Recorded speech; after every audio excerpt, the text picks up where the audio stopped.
Olá, pessoal. Então, esse é o nosso terceiro vídeo da aula de Bioquímica 2, a respeito do assunto metabolismo. E nesse vídeo a gente vai falar um pouquinho mais da parte, um pouco mais prática, da parte aplicada, da parte metabólica, né, de que a gente viu na teoria. No vídeo número 2 de metabolismo, infelizmente, o programa ele deu um errinho. Eu não consegui mostrar, né, os slides. Mas o áudio ficou, e aí, então, infelizmente, as pessoas vão ter que se basear no áudio e não nos slides, né? Que, infelizmente, não sei o que aconteceu aqui, que quando eu fui projetar, o slide não apareceu. Então, eu espero que esse erro não aconteça novamente no vídeo 3, porque, infelizmente, não dá para eu saber se está certa a projeção ou não, né?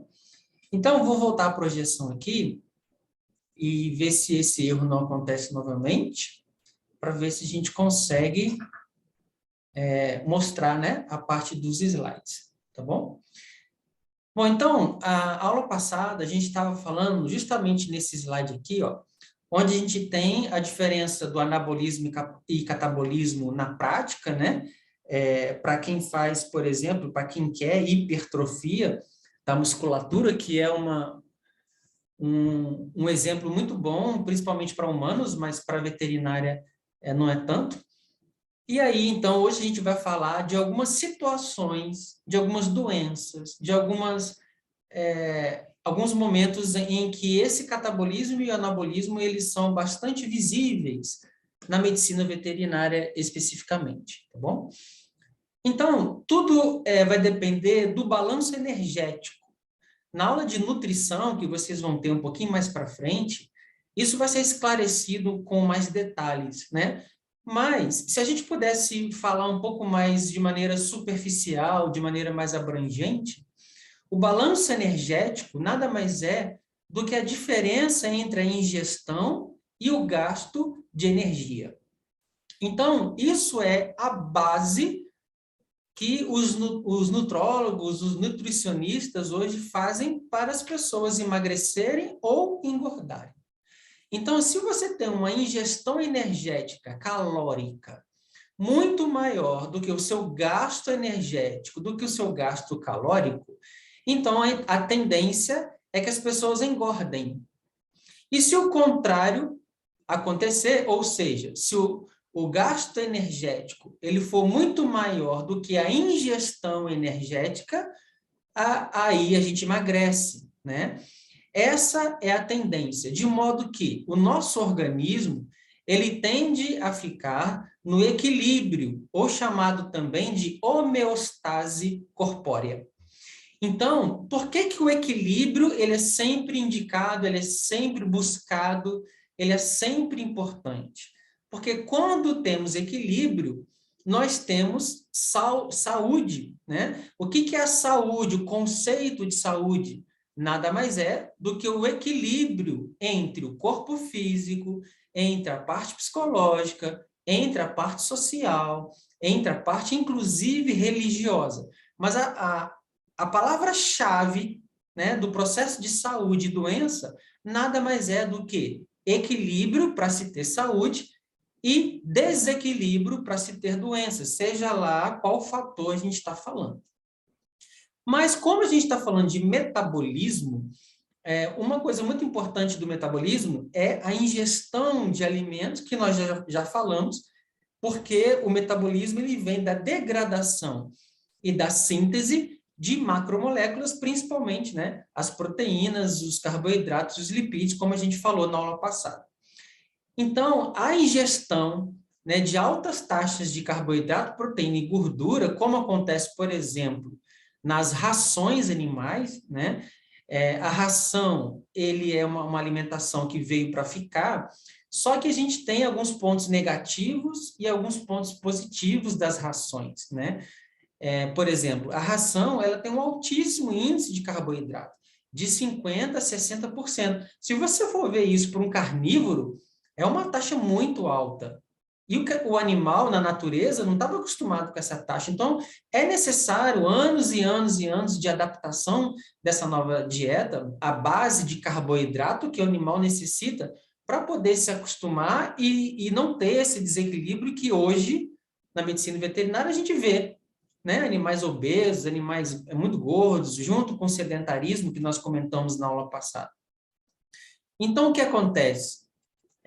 Quando a ingestão desses nutrientes é muito maior, nós temos o quê? Um anabolismo e o animal engorda, o animal começa a produzir, a sintetizar maior níveis de tecido adiposo e começa a engordar, né? E aí vem os desequilíbrios metabólicos, oriundos desse processo. E quando o gasto energético é muito maior, e aí vem ou uma questão individual que a gente vai falar, ou uma questão patológica, um desequilíbrio desse gasto energético devido a uma doença. E esse animal, então, ele emagrece muito, né? Ele quebra muito tecido adiposo, ele quebra para a produção de energia, e ele vai emagrecendo a ponto de faltar nutrientes, inclusive para o sistema de defesa, para o sistema imunológico, para o sistema desse animal se defender dos antígenos, das bactérias, das doenças, e ele acaba ficando muito mais doente do que o normal, né?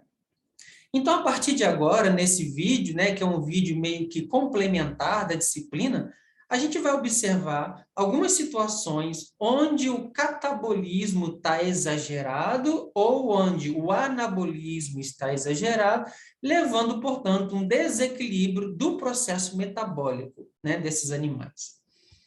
Então, a primeira coisa que a gente vê são animais ou pessoas que não têm tendência a engordar e que têm tendência a emagrecer. Então, o exemplo que a gente vai dar na veterinária, né? Eu sou um exemplo disso na medicina humana, né? Eu sou uma pessoa que tem uma alta resistência ao carboidrato, né? Ou seja, eu posso comer muito carboidrato, que vai virar glicose depois, que vai produzir muita energia, e eu não tenho a característica de reservar essa energia em forma de tecido adiposo, né? De engordar, né? Trocando em miúdo, explicando. Eu não tenho tendência a engordar. Então, eu sou uma mulher magra, eu sou uma pessoa, né, que tem os contornos mais finos, alta, que tem um perfil que a gente chama de ectomorfo, né?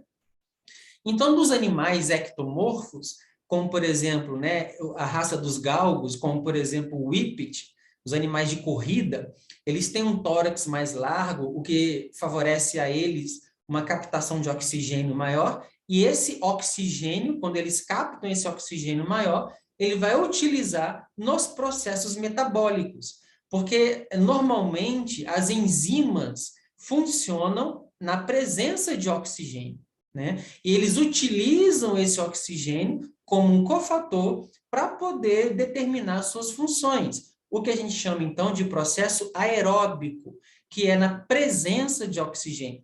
Então, esses animais, os galgos, eles têm o tórax dilatado, eles conseguem captar mais oxigênio e, por isso, vão utilizar o oxigênio nos seus processos enzimáticos e metabólicos com maior facilidade.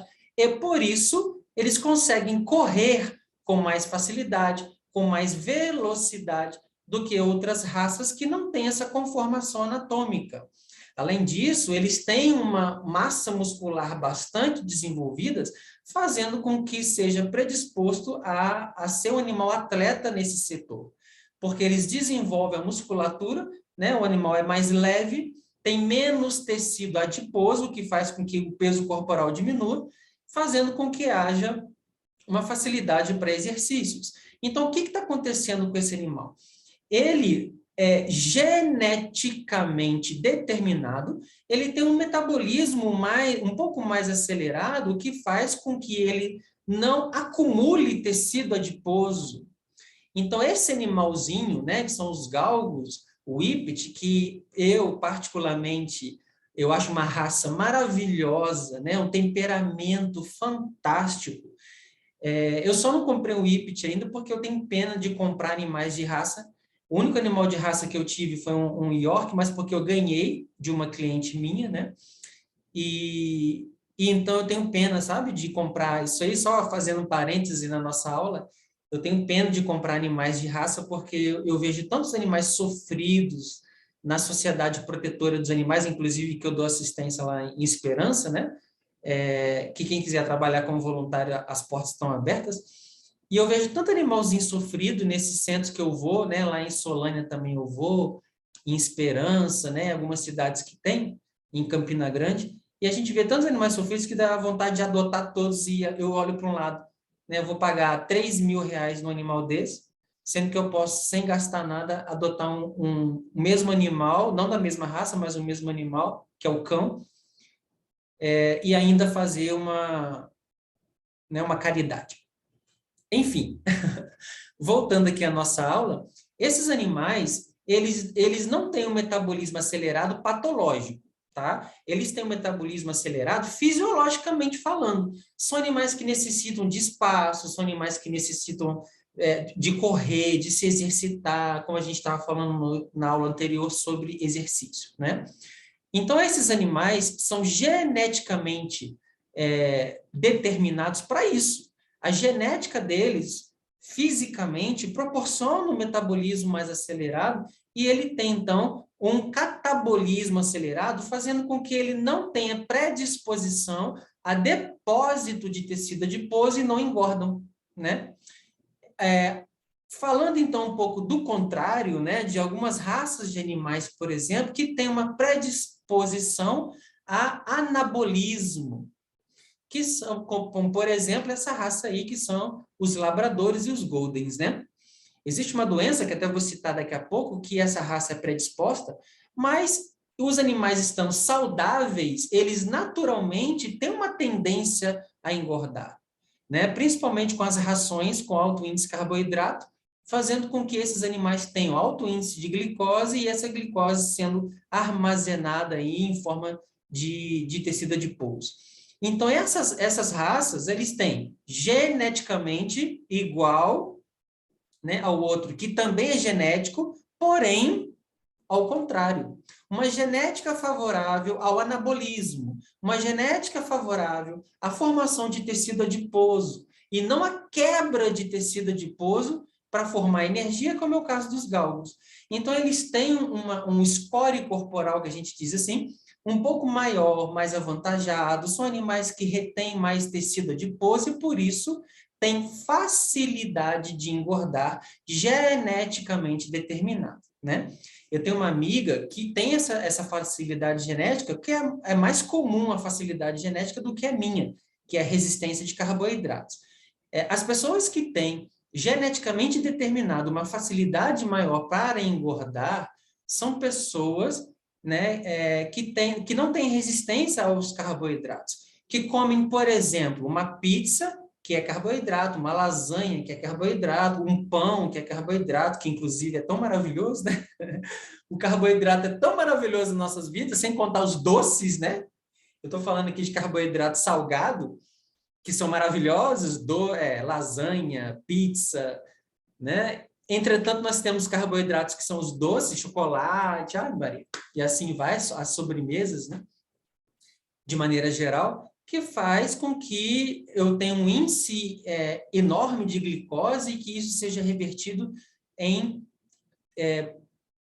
formação, né, anabolização de tecidos adiposo e aumento do peso corporal e aumento do score corporal, tá? Então, os labradores, por exemplo, são animais que têm o quê?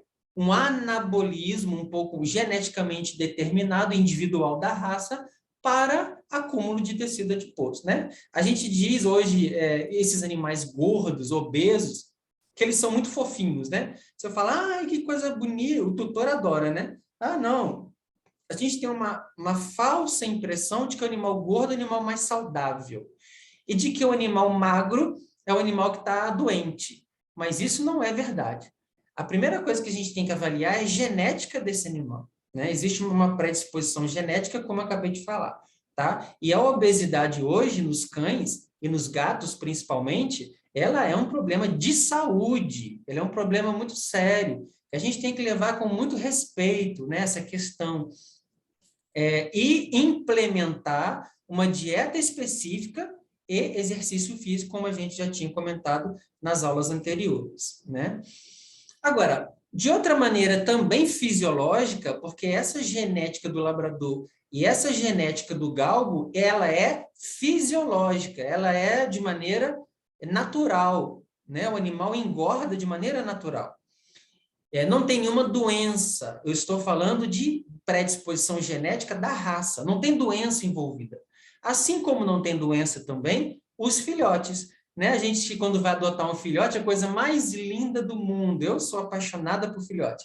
Quando você pega um filhote, você vê aquela doçura, aquela coisa linda, você se apaixona. Quando você leva para sua casa, você se arrepende em poucos dias, né? Porque o animal, ele destrói tudo, ele é bagunceiro, principalmente algumas raças, né? Como é o caso do Beagle, do Cocker, né? Do próprio labrador, quando ele é mais novinho. É um animal que necessita de espaço, um animal que necessita de fazer atividade física, assim como as crianças, né, gente? Porque a gente tem uma característica do filhote que está em fase de crescimento e o seu metabolismo, ele é o quê? Acelerado. Então, esse animal, apesar de ter o metabolismo acelerado, ele está em intenso anabolismo. Por quê, professora, está em anabolismo? Porque ele está crescendo. Então, ele precisa formar o quê? Sistema locomotor, precisa formar os órgãos internos, ele precisa produzir, ele precisa sintetizar proteínas, vitaminas, células, tecidos, órgãos, como a gente viu nas aulas passadas. Então, no caso, o filhote, ele está numa fase de vida dele que ele está no anabolismo intenso. Então, a tendência desse filhote é o quê? Engordar. Apesar das atividades físicas, apesar dele não parar, assim como as crianças, é a mesma coisa, né? A mesma comparação que a gente faz com o filhote, a gente faz com as crianças na espécie humana, que é uma idade em que ela está, né? Você vê assim, você fala para uma criança, pega uma coisa ali para mim, ela vai correndo e volta correndo. Aí você vai fazer alguma coisa com a criança, é sempre com alta atividade. Por quê? É uma fase natural, uma fase fisiológica, onde os hormônios estão em alta, onde, né, precisa o quê? Anabolizar, eu preciso construir alguma coisa através do anabolismo. E isso é fisiológico. Então, está em intensa atividade metabólica, em atividade metabólica acelerada, de produção de células. Ok? Agora, nós temos algumas situações em que o catabolismo está muito prevalecendo ou o anabolismo está muito prevalecendo, entretanto, esse metabolismo está alterado de maneira patológica, né? Que é o caso, por exemplo, do hipertireoidismo nos gatos. Os gatos, quando ele tem essa alteração, né, na glândula tireoide, que é aquela glândula que fica aqui na base do pescoço, eles produzem certos hormônios, que são o T3, T4, que são os hormônios da tireoide, que vão fazer com que acelerem o metabolismo, mas não é uma coisa fisiológica como é o metabolismo acelerado do filhote. Ele não é filhote, ele é adulto. E ele tem um metabolismo acelerado, porém, ele não tem o gasto de energia, é intenso, porém, de maneira patológica. Então, esse animal vai acelerar o metabolismo, ativando os processos catabólicos, porque os hormônios da tireoide, eles aceleram o catabolismo quando eles estão em grande quantidade. Então, isso vocês vão aprender na minha disciplina, né? E que é a patologia veterinária, que os animais produzem altíssimas taxas de hormônio da tireoide, que esses hormônios aceleram o metabolismo através do processo de catabolismo. E o que acontece com esse animal? Ele quebra muita gordura, quebra muito tecido adiposo, quebra muita glicose, e depois o tecido adiposo acaba, e esse animal vai quebrando tecido muscular. E o que observa-se é o quê? Um emagrecimento progressivo, um emagrecimento muito sério, muito grave, muito alto, e esses animais, então, diminuem o estado corporal, levando, então, à caquexia desses animais, de maneira o quê? Patológica. Então, nesses casos onde eu tenho uma doença, o animal vai ter ativado o catabolismo, o metabolismo vai estar alterado para o catabolismo, e esse fator catabólico faz com que o animal, então, quebra gordura, quebra musculatura, ele emagrece demais e fica um animal raquítico. né? O contrário também é verdadeiro. Se você tem uma doença que diminui os hormônios da tireoide, o resultado disso vai ser um anabolismo intenso. É o contrário da doença dos gatos, né? A gente costuma dizer que o hipertireoidismo nos gatos porque é mais comum nos felinos. E no caso do hipotireoidismo é mais comum nos caninos, e aí vocês vão estudar na patologia a causa disso, por que que isso acontece, por que que os animais desenvolvem essa doença, mas a glândula da tireoide desses animais, ela está lenta, ela produz muito pouco hormônio do normal que deveria produzir. Consequentemente, o animal vai entrar em anabolismo por falta de hormônio. Então, o animal, tudo que ele come, ele deposita em forma de tecido adiposo, em forma de gordura. Ele começa a engordar demais. Ele começa a ficar lento. Você chama o animal tem preguiça, e até de comer ele tem preguiça. Mas ele está gordo assim, não é porque ele come muito. É porque o anabolismo dele está intenso, então o pouco que ele come, ele engorda. É como se fosse aquela situação que eu acabei de falar, de pessoas que têm facilidade para engordar, né? Mas isso, a facilidade para engordar é geneticamente determinada. Aqui a gente não está falando de genética. Aqui a gente está falando de alteração patológica, de alteração de uma doença, onde esse animal está fazendo, então, um anabolismo intenso e, devido a esse anabolismo, ele começa a quê? A construir tecido gorduroso, a construir as suas reservas, a reservar tudo que ele come, e a falta de catabolismo faz, então, com que ele engorde demais e acaba aumentando o seu score corporal e aumentando o seu peso, certo? Então, isso é patologicamente determinado um caso de alteração metabólica por prevalência de anabolismo sobre o catabolismo. Outro caso, por exemplo, são pacientes com câncer. A gente tem uma disciplina específica que é dada por mim, que chama-se oncologia veterinária.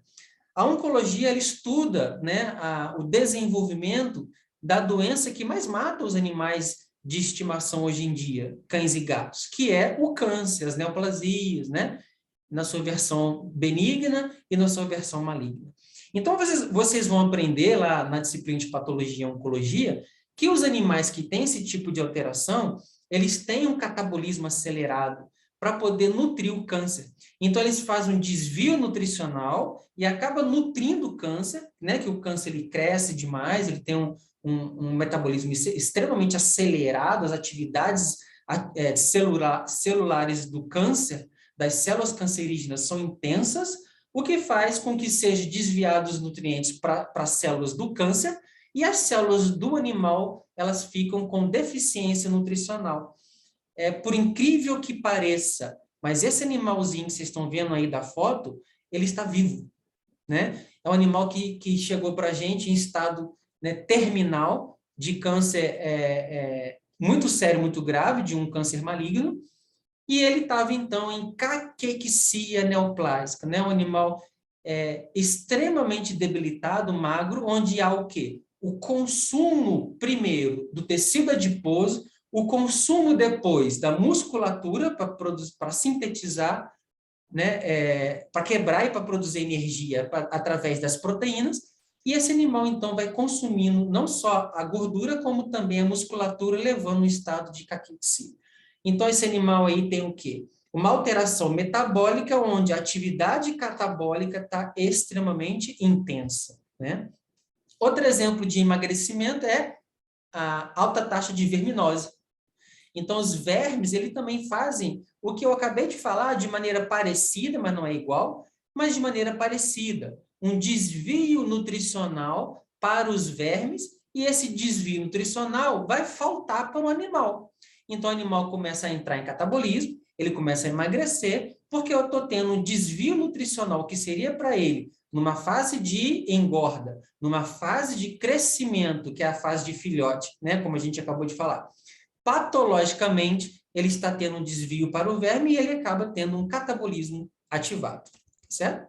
E por último, como eu falei para vocês, os animais que tomam anabolizantes. Isso é muito menor do que na medicina humana, onde a gente observa um alto uso desses anabolizantes, mas os animais também tomam, e aqui eu venho dar para vocês um exemplo que é a bodenona. Pode ser chamado Mega Equi, pode ser chamado de Equiforte, pode ser chamado de vários nomes, né? Mas a base é a bodenona. Inclusive, né, cá entre nós, algumas pessoas, né, que utilizam anabolizantes, alguns humanos que utilizam anabolizantes, eles utilizam essa medicação que não é autorizada para seres humanos, eles utilizam essa medicação na veterinária. Isso fez com que o Ministério, né, e a Anvisa obrigassem as lojas veterinárias a tornar esse medicamento de venda controlada, através de receita especial cadastrada no Ministério da Agricultura. Né? Então, a coisa ficou tão grave, tão séria, que os marombeiros, né, esses garotos de academia que querem ficar forte, inclusive também essas pessoas que trabalham no fisiculturismo, eles começaram a usar a bodenona de maneira indiscriminada. Né? Mas o que acontece com o anabolizante? O próprio nome está dizendo, gente. Ele vai estimular o anabolismo e, com isso, a produção de massa muscular, porque ele estimula a produção de massa muscular, estimulando a síntese proteica, estimulando o apetite, então a pessoa come bem mais. É utilizado para animais atletas, pode ser até utilizado para cavalos atletas de hipismo, né? Mas a gente tem que tomar cuidado, porque ele é hepatotóxico, ele causa atrofia de testículo, né? Uma série de alterações que vocês vão ver na disciplina de patologia e de clínica depois mais para frente. Aumenta a hemácia, então aumenta o aporte de oxigênio para as reações, né, metabólicas e enzimáticas, capta mais energia e por isso estimula a síntese, levando então o animal a aumentar a produção de massa muscular, ok? Bom, pessoal, então a gente fica por aqui. Eu espero que vocês tenham entendido e compreendido o assunto de metabolismo, catabolismo e anabolismo. E até então, a nossa próxima aula de bioquímica, que a gente vai começar a falar, então, né, especificamente da metabolização de carboidratos, de proteínas, de glicose, da via glicolítica, da produção de energia, ciclo de Krebs e assim vai. Tá certo? Então, até lá.